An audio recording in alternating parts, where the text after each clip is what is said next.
Let's just take a moment to appreciate the new blanket that I got when I was at Taylor's because, yes. Also, the coolest jumper in the world because Draco dormiens nonquam titilandus. Hey everyone, it's Saturday, I'm Flynn and you're watching my BrainLog. My friend Libby Tiddly wrote a song years ago called Petals, which is one of my all-time favorite songs, and you can listen to it by clicking on the card. Let me read you part of the chorus. I'll let these petals fall, entangle in my strings. I'll raise my arms up to the sky and pluck these feathers from my wings. Aside from the beautifully poetic imagery, we have here very solid and good advice on how to handle a toxic relationship. Lots of people can't relate to abuse victims, staying in abusive relationships, and denying or even being oblivious to the fact that there is abuse in that relationship.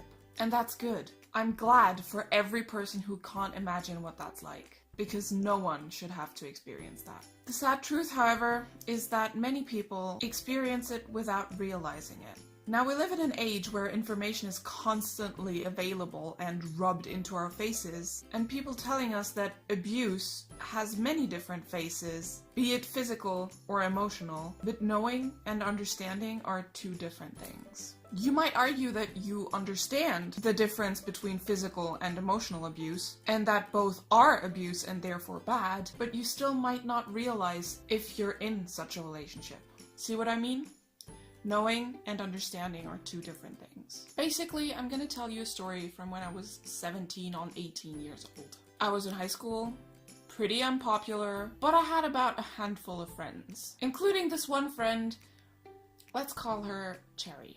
Cherry and I got along great. She even got along with my sister, and we lived within walking distance of each other, which was great. It was all really nice until our class went on a trip to Hamburg. Now, if you don't know, Hamburg is a city in northern Germany. The group contained exactly one out of my handful of friends, Cherry. Naturally, I kept very close to her. It all started while visiting a castle. We were given a briefing before going in, and she switched to a different place in the crowd. Possibly for better hearing, I guess. So I followed her and she hissed, "Stop following me like a little dog, I'm not your master."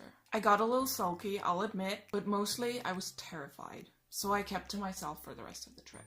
Once we were back, it was ice cold between us. But we still sat down in our usual spots, next to each other.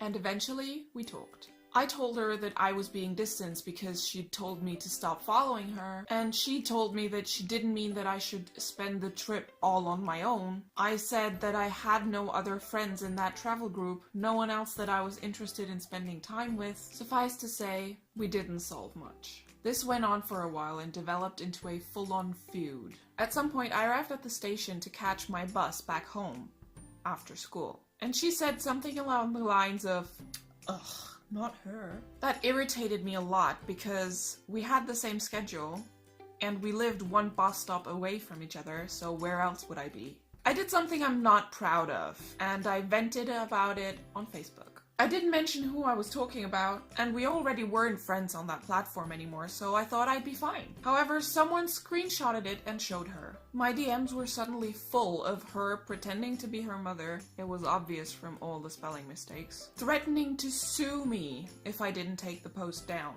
She told multiple teachers that I was being mean. I ended up having to tell like 5 of them the whole story, just to collect a "so what's the problem then" kind of answer. Finally, I decided that I was done. My mom and I wrote a letter to the vice principal, explaining everything and including screenshots of the Facebook post and the DMs. After that, no other teacher approached me about the matter. Students did though. Some asked, listened, and then expressed confusion and sympathy for me. Some, who were my friends before they were hers, didn't ask and just turned their backs on me. I was hurt. Now I know, and I knew then, that I could have handled the situation differently. And I probably should have.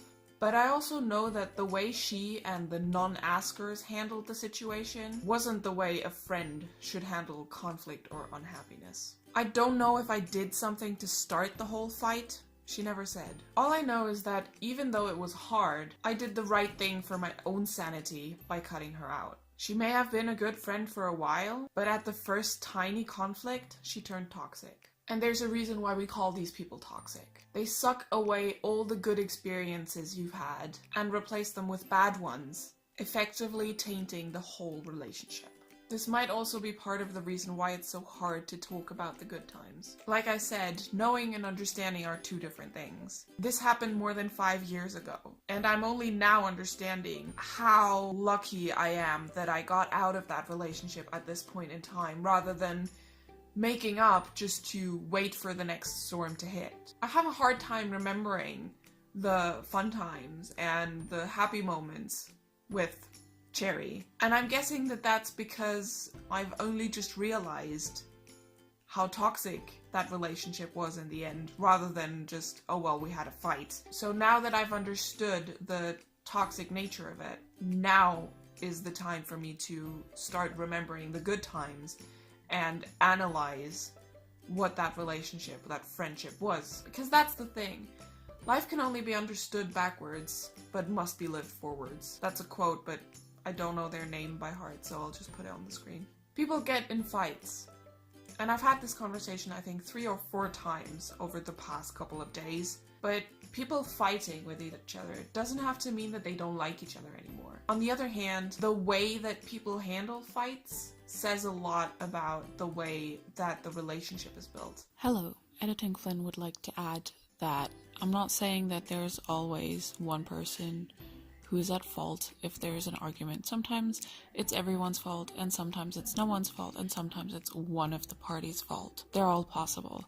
Sometimes the only reason you're fighting is because you and that person are just not getting along together, and sometimes you're fighting because something went wrong. It doesn't have to mean that if you're fighting with someone or with a friend that you're automatically in a toxic relationship. Everyone fights. Fighting is healthy. Take me and Taylor, for example. Taylor is my very best friend, and if I say something that hurts her or do something that is uncomfortable to her, she will tell me. Or even better, she will know how I meant it rather than listening to what I said, so it'll all be fine. Now, the way that conflicts shouldn't be handled is the following way. I screw up, other person starts sulking and doesn't say that I screwed up. I don't understand that I screwed up because I don't necessarily understand the things I say the way that other people understand them, because I know what I mean. So this other person is now sulking and mad at me, but doesn't tell me what's going on, and just keeps getting madder and madder. That's not healthy, is it? The same way, if this other person does something that offends me, and I tell them that they hurt my feelings, even if they say sorry, if they then keep repeating that behavior, that's not healthy. Not good. Don't do that. I mean, yes, like How to ADHD said on their channel, you can only apologize and expect not to repeat behaviors that are intentional. Sure, if I step on your foot, I will still apologize though, even though it wasn't on purpose. The same thing goes for hurting your feelings even though I didn't mean to. I'm sorry, that's not what I meant. I should have tried harder to explain myself. I should have used different words. And the next time I say something similar, I will try and use different words, try and emphasize what I mean rather than just say it with the first words that come to mind. What about you? Have you ever been in a toxic relationship like that? Can I ask that? Because that's a very intimate kind of question. How about this? Do you have any kinds of advice on how to spot a toxic relationship? I would love to see. Please tell me in the comments below. Anyhow, if you like this video, then please give it a thumbs up. If you want to see more of me, then you can subscribe to my channel up here, or you can subscribe to my second channel down here, and you can watch a similar video here, and I will see you again next Saturday. Bye!